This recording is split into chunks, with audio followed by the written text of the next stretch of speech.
Good day, everyone. Welcome back. We are busy with our series on gut health. We've looked over the past few weeks. We've discussed constipation. We have discussed diarrhea. And today we have the privilege of being joined by Dr. Schmidt, gastroenterologist, as we'll be discussing gastroesophageal reflux. Stephen, but you have some personal experience about reflux. It's not just that you're the gastro guy putting scopes down the throat to check out the stomach.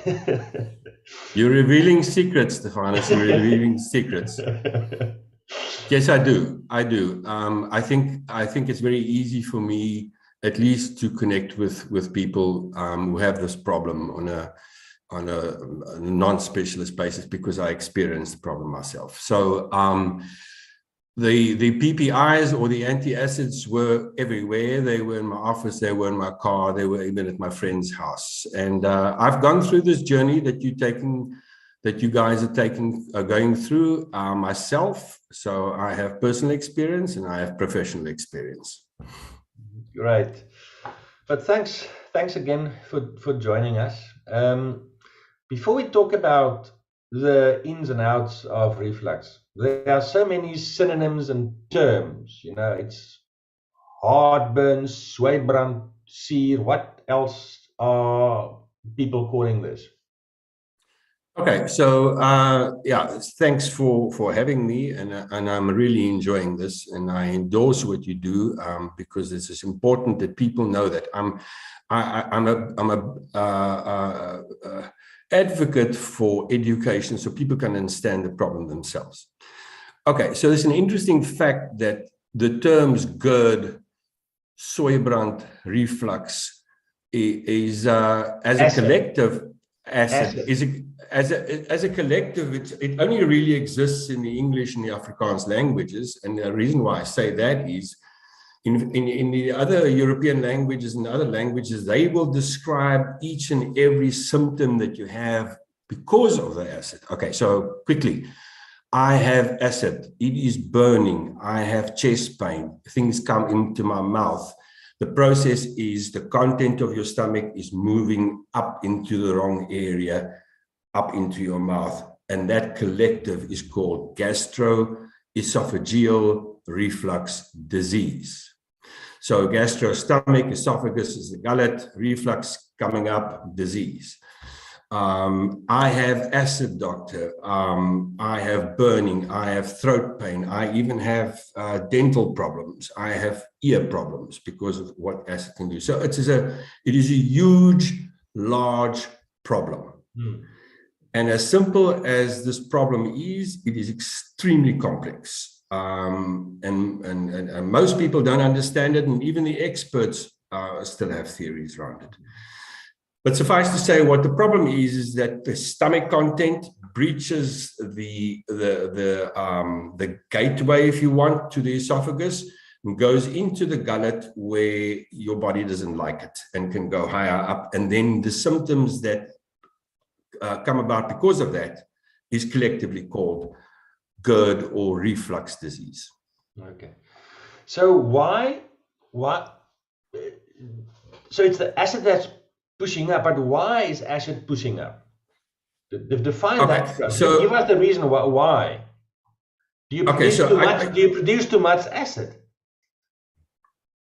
Okay, so that's doctor, I have acid, and I say congratulations, ma'am, you have acid. You must have acid, all right? That's the one thing. The second thing I want to say is people without acid, and there are people that don't make acid, also get reflux. Because there are enzymes in your stomach like pepsin and renin and also bile in your stomach that is even more corrosive and caustic than acid.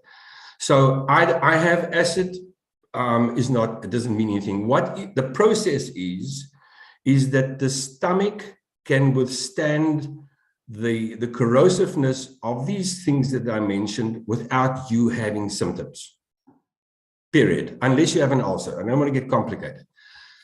If that goes into the highly sensitive gullet and throat and mouth, then you have the symptoms. That's how it works.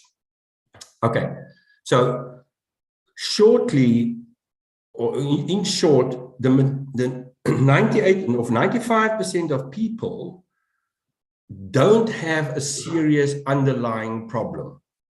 So most people that have reflux have a functional problem. It is your fault. It is the way that you eat. It is the way that you have created the problem.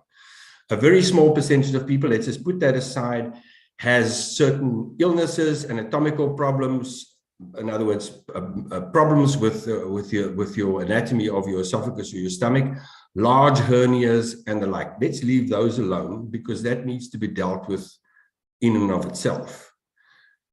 The functional refluxes, the us's that live the wrong lifestyle, is simply a matter of acid goes from an area where it is not harmful or it doesn't give you symptoms to an area where it can give you symptoms, and in a small percentage of people, really serious complications. So what does gut flora has to do with it? We've discussed gut flora a while ago, and people with insulin resistance have not a very good gut flora. Has reflux anything to do with the gut flora, or is it just an acid?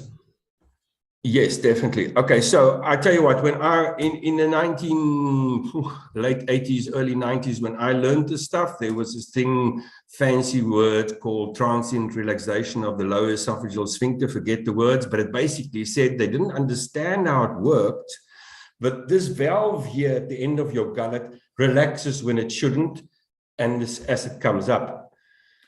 That is true, but they never understood why. And the most likely reason why that happens is the interaction of wrong foods, if you want, highly fermentable foods, and your gut flora causes large amounts of gas in the wrong side of your gut. Gas has to escape. It goes past a valve at the bottom of your stomach, goes past the valve at the top of your stomach, and it actually just bubbles up. So if you can imagine, and then it takes the acid with it, because some acid comes it takes everything with it. Yeah. So you know what? There's a very, very fascinating concept of people who do not have acid, but they have serious complications from reflux because of these other components in the stomach. So here is a misnomer. I have a hernia, therefore I have acid or reflux. Absolute nonsense. I've done 10 million scopes, not really, but you know what I mean. I've done tens of thousands of gastroscopies in my life. And I can tell you what, half of the gastroscopies that you do, people have hernias. So the hernia is not the problem. They like to call it the problem because it's something you can fix and go and operate on, which shouldn't happen easily. So if you can just understand this concept, that you've got fermentation in the gut, you've got gas forming, that gas has to go somewhere. It can't go down at 7 meters down to the bottom. So it pops up, pops through the valve, pops through the upper valve, and then you have the process of reflux. It's like shaking a Coke. You know, the gas when it takes the fluid with it. Exactly. I remember when I was a student, we used to make beer. We had these 25-liter cans, put all the stuff in there, and then you had this little thing up top. And when so many bubbles per minute come out, you know your beer is right. It's because of the fermentation. That's the main thing. But I guess you never waited for that, hey? Sorry? You never waited for that to be ready. No. You couldn't. You were a student, a medical student. Yeah. Let's not go there. So Stephen, why is it that we experience many people coming on the fire journey when they, you know, when they share with us before they come in and before they start with the journey, they share their medications. Half of them are on PPIs. They complain of reflux. They've been on PPIs for many years, which has its own problem because you're not supposed to be on it for a long time.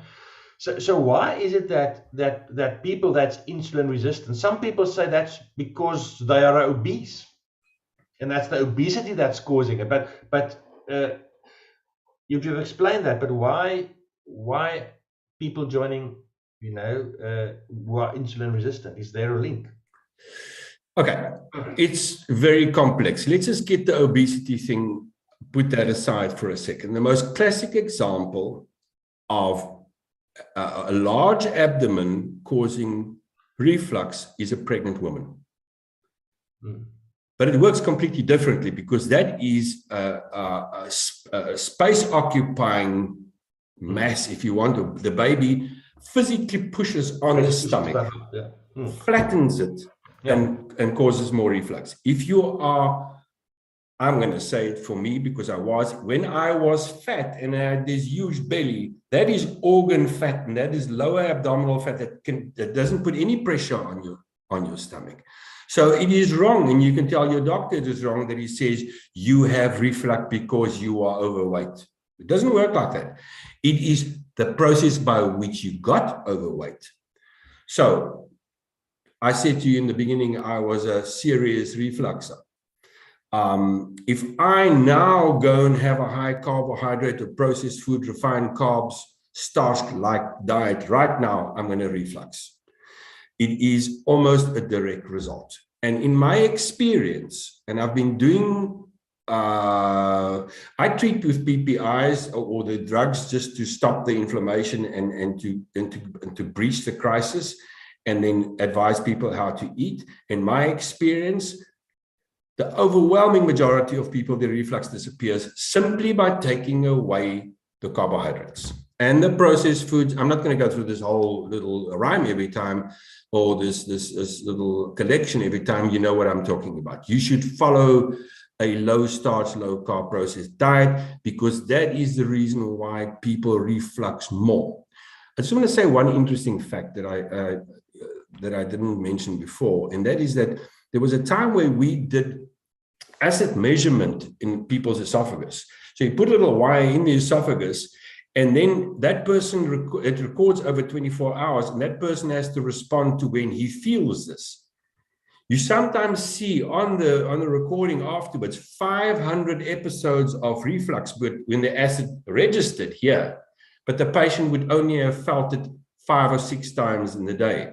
So the process is a continuous process. It's only when it's really bad or it breaches the pain receptors that you actually feel it. That's an interesting point. You come into this program because of your lifestyle. Smoking is also a problem because smoking relaxes this valve. There's certain medications also that relaxes this valve, but the majority of it is the way that you ate. There's one other little thing that I must also just say. If you binge eat late at night whilst you're lying down, it's an obvious problem because you've got a hugely full stomach lying on your side and you will reflux, or on your back and you will reflux. But you get people that don't have this problem, so it's not that simple. But in my experience, the majority of people who do this diet reversal will have a problem. I want to add. What we often see is people come in with a problem. Yes. I mean, we know carbs, that's our false friends. Yes. Causing all of this, and within 2-3 weeks, they don't have reflux anymore, and they get off the medication. So, I mean, following a FI lifestyle, cutting out carbs, is to a great extent will solve the problem in most cases, won't it?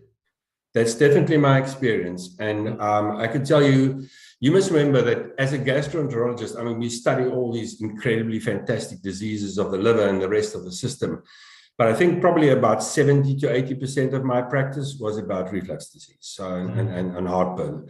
And it is my experience that I don't know of any one patient, maybe one person was a serious diabetic. I don't know of any group of patients that did not respond to the advice. In fact, if they did not respond to the dietary lifestyle, I would go and try and find out what they were doing wrong.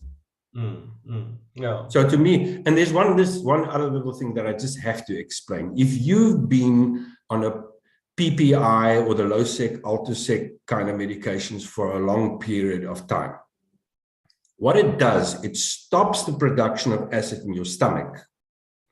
Your body tries to tell the cells to make more acid, and huge amounts of hormones are produced called gastrin. If you stop the PPI, this deluge of gastrin tells the stomach to make acid, and it makes a huge amount of acid. So you often get a rebound reflux after having been on PPIs for a very long time. Yeah. So the body will sort of, if you do stop it and you get it, is just wait a little bit, because the gastrin levels will normalize. The body will sort himself out. Yes. Like it sort out its insulin levels after stopping fortune. Look, the point about PPIs is the fact that you have calcium malabsorption, you have magnesium malabsorption, you have a B12 malabsorption, because you're suppressing everything. So it's not ideal. It is good to heal a serious ulcer or to just bridge a serious problems in the short term, but then you must find an alternative. So if you do have reflux while you're adjusting, simple antacids will do. Yeah, and that's Dr. Frank always says, you know, you're not supposed to take these PPIs for more than 2-3 weeks. Yeah, it's true. Well, there's a very good reason. But many GPs prescribe that for years. Yes. There are sometimes when you have to, when you have no option. There's no point in going into that. But like for instance, for an ulcer, if you've got a serious gastric ulcer, you've got to pretty much treat that person for 6 to 8 weeks until that thing is healed. Because ulceration has a very high morbidity and mortality for that matter. So if you've been on a PPI for a long time, then it's important to make sure that you get your vitamin D levels, magnesium, and those things. You do need to supplement that for a while, because the PPI sort of, you know, suppress the absorption of those. Yeah, absolutely. And look, calcium you can measure and you can find that. Magnesium is another problem, because you do not have accurate measurement. You can, but it's costly. So absolutely, there's a reason why we have stomach in our acid in our stomachs. There's a reason for it, and you cannot just take it away. Although you have to understand that lots of people actually do not produce acid. And they're not necessarily prone to disease, but hey, to stay away from medication is a good general health attitude as much as you can. Sucking rennies and you know, you have the PPIs, that's prescription meds, but I mean over the counter sort of stuff that you just. Okay, so the difference is, if you do a PPI, it goes into the cell of the stomach and tells the cell of the stomach, stop making acid, so you have no acid. Yeah. An antacid, like the Rennies and the antacids and the Enos and the like, simply just neutralizes the acid which is in your gullet at the time. So it works, obviously, but it's not so nice for the gut in the long term. So it's also not a good idea just to stay on these. Oh, I have my Rennies with me, but then don't complain about your constipation or your diarrhea or your bloating. With exception, people will lose their reflux when they follow the correct diet. That is the point. That's to me, that would be the take-home message.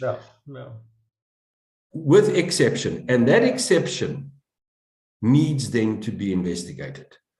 With various methods, because something else is going on. I just wanted to say, sorry, were you going to ask something? No.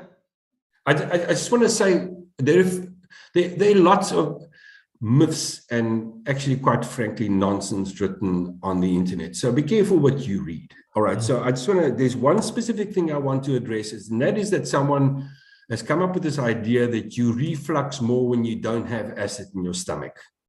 That's just plain wrong. And people they say drink apple cider vinegar for reflux. They want to. So what they say, what they're trying to encourage these people is to actually take in acid so that you can stop having acid reflux. It's just nonsense, and they're selling a product. Apple cider vinegar has its own benefits, we know that, but to actually drink acid, that makes no sense. It makes absolutely no sense. That's one thing. And the second thing is with the fat content. Okay, now theoretically, the bigger the fat content of your meal, not theoretically, it happens. The bigger the fat content of your meal, the longer your stomach holds on to that fat in the digestive process.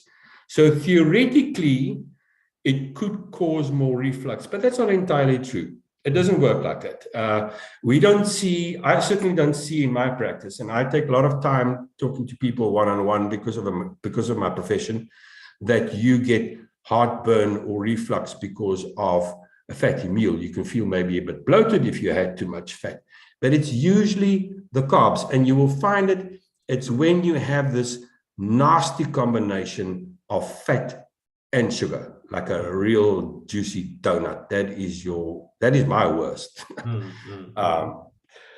So yeah,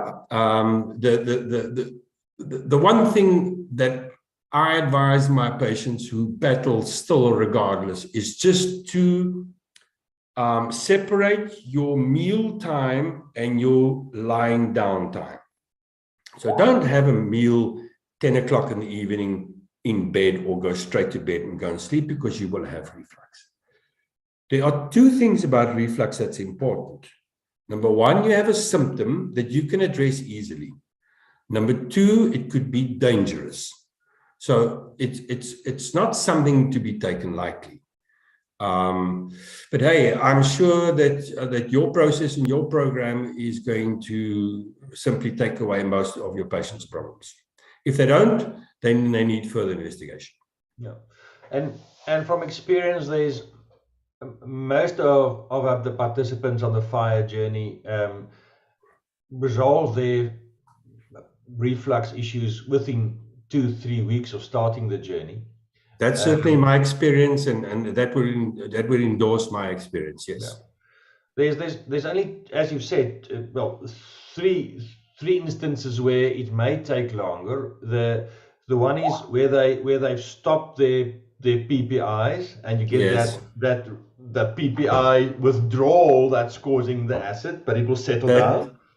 Call it a rebound tsunami. That works. Yeah, that's definitely one. Yeah. The second one is in a few instances you can get it because of the bicarb of soda. Yes. Okay, so in that case, just stop the bicarb for a while and introduce it in smaller amounts. Instead of a teaspoon a day, just a quarter of a teaspoon a day for a few weeks, and then half a teaspoon a day. So you work it up until it's not a problem.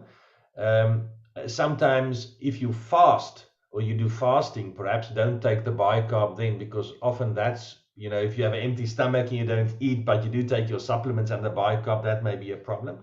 And then, as you've said, people with serious mechanical problems where you have a big high hernia, maybe, but that needs further investigation.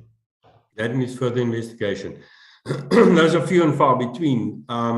It's fascinating to me, the fasting thing. I must say that to you, because that is something that was fairly new to me in my practice. And the fact of the matter is, if you fast, you have the most acid in your stomach, yet you don't have this reflux, which endorses this theory that it's got more to do with the fermentation process and the forcing of the stomach content up into the esophagus. Okay. Thank you so much, Stephen. It's always fascinating to learn from you, and looking forward to have another discussion in the near future. That's a pleasure, Stephanus, and I can just maybe stop in this by saying that it is such a complex problem, and if your group needs to have a little bit more information on smaller aspects of it, I would like to do explain things like that, because it is an extremely important problem, and we must remember it is a potentially dangerous problem, and it can actually cause esophageal cancer. So we must be careful that we address this properly. Thank you so much, Dr. Stephen Schmidt, gastroenterologist. Hope you've also enjoyed and learned during this from this very informative session. So, from the Phi Diabetes team, see you soon. Goodbye. Bye-bye.